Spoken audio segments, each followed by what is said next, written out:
Good morning बच्चों। आज के इस वीडियो में हम पढ़ने जा रहे हैं वो हमने दो टाइप के जो चेंजेस है वो हमने पढ़े थे। एक तो रिवर्सिबल चेंजेस पढ़ा था और एक इरिवर्सिबल चेंजेस पढ़ा था। ये हमने उसकी डेफिनेशंस को डिस्कस कर लिया था पिछले वीडियो में। अब हम जो दो टाइप के जो चेंजेस होते हैं, रिवर्सिबल और इरिवर्सिबल चेंजेस, उनको हम डिटेल में पढ़ने जा रहे हैं। तो पहला हमारे पास में जो चेंजेस का जो टाइप है वो है रिवर्सिबल चेंजेस। ठीक है, तो a change which can be reverse to form the original substance is called a reversible change.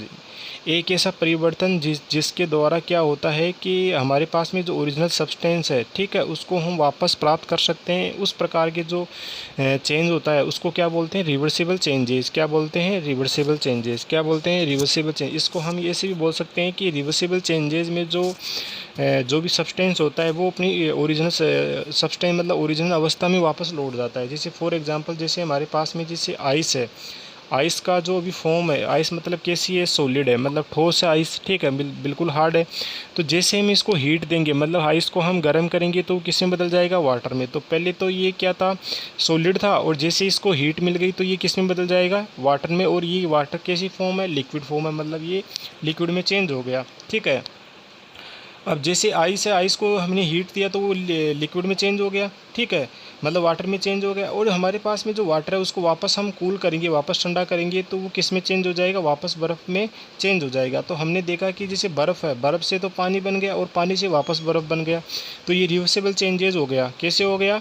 क्योंकि जो आइस है, ठीक है, इसको हीट मिलने के बाद में वाटर में चेंज हो गया, और वाटर को वापस हम कूल करेंगे तो वो आइस में चेंज हो जाएगा। तो इस प्रकार के जो चेंजेज होते हैं उनको क्या बोलते हैं? Reversible changes. क्या बोलते हैं? Reversible changes. जो चेंजेस वापस अपनी पुरानी अवस्था में लौट जाते हैं, ठीक है, उन प्रकार के चेंजेस को क्या बोलते हैं? Reversible changes. ठीक है, जैसे हमारे पास में क्या है कि कुछ और भी एग्जांपल्स हैं जिनके थ्रू हम समझ सकते हैं कि रिवर्सिबल चेंजेस कैसे होते हैं और कितने टाइप्स और कैसे कौन कौन से होते हैं। जिसमें पहला है मेल्टिंग ऑफ आइस। जैसे हमारे पास में बर्फ़ है, ठीक है, वो बर्फ़ पिघल जाएगी, पिघलने के बाद में वो पानी में चेंज होगी, और उस पानी को वापस हम ठंडा करेंगे तो उसकी बर्फ़ बन सकती है। तो मतलब वो बर्फ़ है वो वापस अपनी पुरानी अवस्था में आ गया। तो ये हमारे पास में जो चेंजेज है वो कैसा है? रिवर्सिबल चेंजेज है। सेकेंड हमारे पास में बॉइलिंग ऑफ वाटर। ठीक है, हमारे पास में जैसे हम पानी को हम गर्म करते हैं, पानी को हमने गर्म किया, गर्म करने के बाद में उसका टेम्परेचर बढ़ गया, और जैसे हमने उसको बर्नर पे हम गर्म कर रहे थे, जैसे हम बर्नर को स्टॉप कर देंगे, मतलब गर्म करना उसको बंद कर देंगे, तो वापस पानी ठंडा हो जाएगा। तो मतलब पानी पहले ठंडा था, फिर हमने उसको गर्म किया, गर्म करने के बाद में वापस हम उस बर्नर को बंद कर देंगे तो वो क्या हो जाएगा? ठंडा हो जाएगा, मतलब वापस पहले पुरानी अवस्था में लौट गया। ठीक है, क्यों? ये इस प्रकार का चेंजेस क्या है? Reversible changes. उसके बाद में क्या है? Melting of wax. जैसे हमारे पास मोम है, मोम को हम जैसे ही जब जलाते हैं तो वो पिघलने स्टार्ट हो जाता है। पिघलने के बाद में वो पहले तो बिल्कुल हार्ड था, और जैसे उसको हीट मिलने लग जाती है, वो जलने लग जाता है, तो वो लिक्विड बन जाता है। और उस लिक्विड जैसे ही उस लिक्विड को हम इकट्ठा कर देते हैं और उसको वापस ठंडा करते हैं तो वापस उसकी मोम बन जाती है। तो हमारे पास में ये मोम है वापस अपनी पुरानी अवस्था में लौट गया। तो ये इस प्रकार का चेंजेस क्या हो गया? Reversible changes. उसके बाद में क्या? Stretching of A spring. हमारे पास में जैसे स्प्रिंग होती है, ठीक है, वो बिल्कुल छोटी रहती है, जैसे हम उसको पकड़ के खींचते हैं तो वो बढ़ जाती है, और जैसे उसको छोड़ देते हैं तो वापस अपनी पुरानी अवस्था में आ जाती है। तो ये हमारे पास में स्प्रिंग का जो एग्जांपल है वो किसका एग्जांपल है? रिवर्सिबल चेंजेस का। उसके बाद में एग्जांपल नंबर 5 देखो, इन्फ्लेटिंग ए बेलून। इन्फ्लेटिंग का मतलब होता है फुलाना, ए बेलून का मतलब होता है गुब्बारा। जैसे हम गुब्बारे को वगैरह फुलाते हैं, जैसे उसमें हवा बढ़ते हैं तो फूलने लग जाता है, और जैसे हम हवा को वापस उसको किसी छेद के द्वारा या वापस उसको किसी से मतलब उसको हवा बढ़ना उसमें बंद कर देते हैं, उस हवा को बाहर निकाल देते हैं, तो बेलून वापस अपनी पुरानी अवस्था में आ जाता है, मतलब पहले जैसा था वैसा ही हो जाएगा। तो ये इस प्रकार का जो चेंजेस क्या हो जाएगा? Reversible changes. अब ऐसे हमारे पास में फोल्डिंग ही पेपर, जैसे हम पेपर होता है हमारे पास में प्लेन पेपर होता है, उसको वापस हम उसको फोल्ड कर देंगे, ठीक है, तो वो क्या हो जाएगा? उसकी जो शेप है वो चेंज हो जाएगी, लेकिन वापस उस पेपर को हम खोल देंगे तो वो वापस पेपर पहले था वैसा का वैसा ही हो जाएगा, तो वापस अपनी पुरानी अवस्था में वो आ जाएगा। तो इस प्रकार का जो चेंजेज है वो रिवर्सिबल चेंजेज है। क्यों? पेपर के पहले तो हमने उसको मोड़ लिया, मोड़ने के बाद में हमने वापस उसको खोल लिया, तो खोलने के बाद में उसको वापस क्या हो जाएगा? वापस वो पेपर पहले था वैसा का वैसा ही हो जाएगा।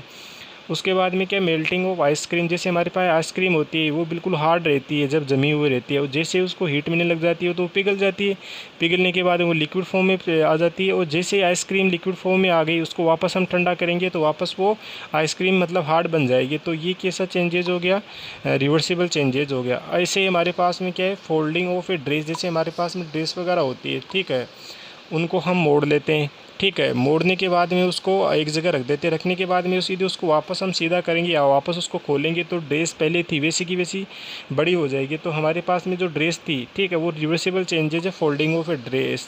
वो रिवर्सिबल चेंजेस क्यों है, क्योंकि ड्रेस को हम जैसे फोल्ड करेंगे तो उसकी शेप तो चेंज हो जाएगी, लेकिन वापस उसको खोलेंगे तो वो पहली थी जैसी की जैसी हो जाएगी। तो ये हमारे पास में जो 8 टाइप के जो एग्जांपल्स है, ठीक है, इनके द्वारा हमने डिस्कस कर लिए कि जो हमारे पास में जो भी सब्सटेंस है, ठीक है, जो भी मटेरियल है, वो यदि एक स्टेट से दूसरी स्टेट्स में जाता है तो वापस अपनी पुरानी स्टेट्स में आ जाता है, ठीक है। तो इस प्रकार के जो चेंजेस होते हैं वो किस टाइप के चेंजेस होते हैं, रिवर्सिबल चेंजेस। तो रिवर्सिबल चेंजेस में हमने डिस्कस यही किया था कि जो ओरिजिनल सब्सटेंस है वो वापस अपनी पुरानी अवस्था में आ जाता है, ठीक है, उसको क्या बोलते हैं, रिवर्सिबल चेंजेस।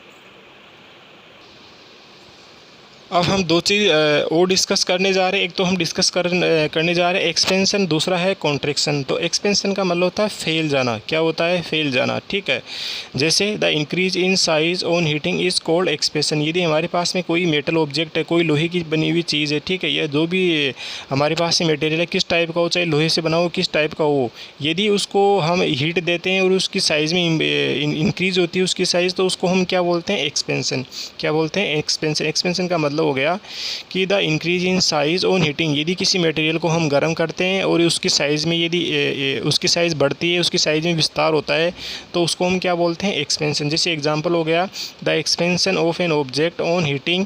जैसे हमारे पास में कुछ मटेरियल्स ऐसे होते हैं, जैसे लोहे से बनी हुई जो चीज़ें होती है, ठीक है, लोहे के बने हुए जो कुल्हाड़ी वगैरह होते हैं, जो भी टूल वगैरह होते हैं, तो उनको हम जैसे हम गर्म करते हैं, ठीक है, उनको जैसे टेम्परेचर मिलता है तो उनकी साइज़ में तो इम्प्रूवमेंट होता है, उनकी साइज़ वगैरह क्या हो जाती है, बढ़ जाती है, और उनको वापस हम ठंडा करेंगे तो वापस वो पुरानी अवस्था में लौट जाते हैं, मतलब वापस उनकी साइज़ क्या हो जाएगी, छोटी हो जाएगी, ठीक है। तो एक्सपेंशन का मतलब हो गया कि हमारे पास में जो मटेरियल्स है उनको हम हीटिंग करेंगे, उनको गर्म करेंगे, तो यदि उसकी साइज़ में इंक्रीमेंट हो रहा है तो उसको क्या बोलते हैं, एक्सपेंशन। उसके बाद में देखो कॉन्ट्रैक्शन। कॉन्ट्रैक्शन का मतलब होता है सिकुड़ जाना। एक्सपेंशन का मतलब तो फैल जाना, और कॉन्ट्रैक्शन का मतलब होता है सिकुड़ जाना। The decrease in size of an object on cooling is called contraction. यदि किसी मटेरियल्स को हम ठंडा करते हैं, ठीक है, पहले हमने उसको गर्म किया, गर्म करने के बाद में वापस हमने उसको ठंडा किया, ठंडा करने के बाद में यदि हमारे पास में जो मटेरियल्स है उसकी साइज़ बिल्कुल छोटी हो जाती है, मतलब उसकी साइज़ में डिक्रीमेंट होता है, तो उसको क्या बोलते हैं, कॉन्ट्रैक्शन। क्या बोलते हैं, कॉन्ट्रैक्शन। तो एक्सपेंशन में तो क्या है कि जो मटेरियल्स है उसकी साइज़ फैल जाएगी, और कॉन्ट्रैक्शन में उसकी साइज़ क्या हो जाएगी, कम हो जाएगी। और जैसे हमारे पास में ये जो एक्सपेंशन और कॉन्ट्रैक्शन है, ये दो हमारे पास में जो दो प्रॉपर्टीज़ होती है मेटल्स की, ठीक है, तो वो हमारे काम में आती है डेली लाइफ में। जैसे हमारे पास में the fixing of iron rim to the wooden wheel of a car. जैसे हमारे पास में जो लकड़ी की जो गाड़ियाँ वगैरह होती है, ठीक है, तो उनके जो पहिए वगैरह होते हैं वो लकड़ियों के बने होते हैं, ठीक है, तो उनके ऊपर हम जैसे आयरन की रिम चढ़ाते हैं, उसके ऊपर लोहे की एक रिम चढ़ाते हैं, तो हम क्या करते हैं कि सबसे पहले उस आयरन रिम को हम क्या करेंगे, गर्म करेंगे। गर्म करने के बाद में उसकी साइज़ बढ़ जाएगी, और हमारे पास में जो वुडन व्हील है, ठीक है, जो लकड़ी का जो पहिया है, उसके ऊपर हम उसको फिक्स कर देंगे, और जैसे ही वो ठंडा हो जाएगा तो वो उसकी साइज़ बिल्कुल छोटी हो मतलब उसकी डिक्रीज़ हो जाएगी, साइज़ बिल्कुल डिक्रीज़ हो जाएगी, साइज़ कम हो जाएगी, तो वो उस लकड़ी के जो पहिया है उस पर एक जगह क्या हो जाएगा, फिक्स हो जाएगा, ठीक है। तो ऐसे इस प्रॉपर्टी को हम काम में लेते हैं। जैसे हमारे पास में जैसे लकड़ी की जितनी भी जो व्हील वगैरह होते हैं, ठीक है, तो उनके ऊपर हम जैसे लोहे की चीज़ वगैरह होते हैं उनको गर्म करके उसके ऊपर रख देते, गर्म करके ऊपर हम उसको चढ़ा सकते हैं, और वो ठंडी होने के बाद में उसके क्या होते हैं, लकड़ी को मतलब मजबूती से पकड़ के रखती है, उसको तो मतलब टूटने से बचाती है। तो ऐसे हमारे पास में ये प्रॉपर्टी काम में आती है, कौन सी, कॉन्ट्रैक्शन और एक्सपेंशन की, ठीक है। एक्सपेंशन तो क्या वो कब हुआ कि हमारे पास में जैसे आयरन व्हील है, ठीक है, आयरन रिम है, उसको हमने गर्म किया तो वो एक्सपेंशन हो गया, और वापस हमने ठंडा किया तो उसमें कॉन्ट्रैक्शन हो गया।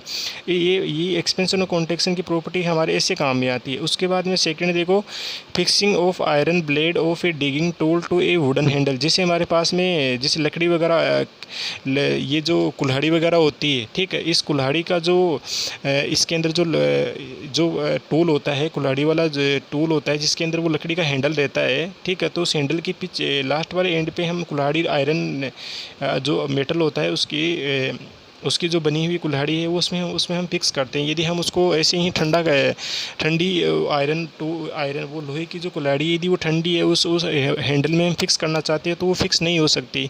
तो हम क्या करेंगे कि उसको हम गर्म करेंगे, गर्म करने के बाद में वो क्या हो जाएगी, उसकी साइज़ में इंक्रीमेंट हो जाएगा और उस लकड़ी में आराम से फिक्स हो सकती है।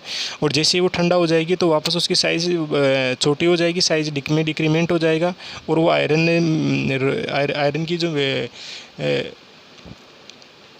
आयरन की जो कुल्हाड़ी है वो उस वुडन के जो हैंडल है उसमें फिक्स हो जाएगी, तो वो निकल नहीं पाएगी। तो ऐसे हमारे पास में ये जो प्रॉपर्टीज़ होती है कॉन्ट्रैक्शन और इसकी एक्सपेंशन की, वो हम ऐसे डेली लाइफ में इसको काम में लेते हैं।